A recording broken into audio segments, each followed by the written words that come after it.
Salita ng Diyos ay maitanim sa ating puso upang sa ating pananalangin ay mayroon pong Espiritu ng Diyos na kumilos. Sapagkat sabi po ng John 1:1, sa pasimula pa, kasama na ng Diyos ang kanyang salita at ang salita ay Diyos. So, ibig sabihin po, na kapag ito'y narinig ni Tatay Steve, Nanay Minya, ang salita ng Diyos, ito'y natanim po sa inyong puso, ito na po ang isang susi upang ang inyong mga anak, apo, manugang, ang inyong mga kapatid, ang inyong mga mahal sa buhay ay magtagumpay. Dahil nasa inyong puso, nakatanim ang salita ng Diyos. At kapag kayo nag-confess at pinagpala nyo ang inyong anak at sinasabi nyo, naway ang aking anak na panganay pagpalain ng Diyos sa kanyang trabaho, yun po ay magaganap sapagkat kayo ay may salita ng Diyos sa puso. Ganyan ang Panginoon.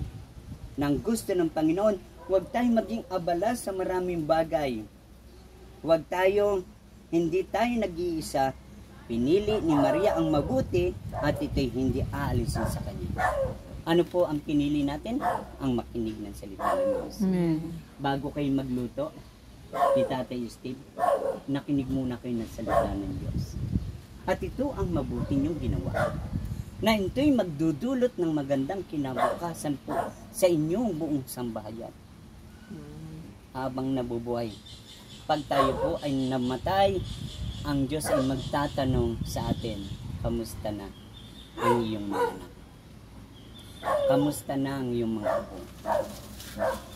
Kapag yan po ay napariwara, sa atin po sisingilin ng Diyos yan.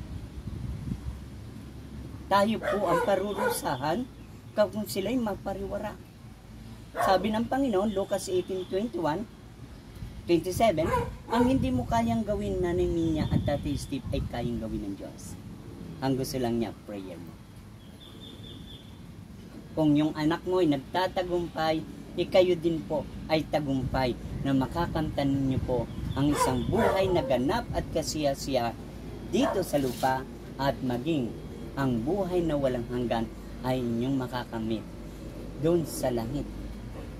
At dito sa lupa, kayo po ay nagiging masaya habang kayo nabubuhay sapagkat ang inyong mga anak po ay nag-o-offer, ang inyong mga apo ay nag-o-offer, Tatay, Lolo, Nanay, Minya, halika po, tayo po'y mamamasyal mag-outing. Tayo po, Ma, ito po ang pera, bigay ko sa iyo. Bakit po nagbibigay sila ng pagpapalang pinansya ng iyong mga anak? Apo, sapagkat udyok yun ng Panginoon. Sapagkat sila po'y pinagpapala ng Diyos. Kung yung mga anak, yung mga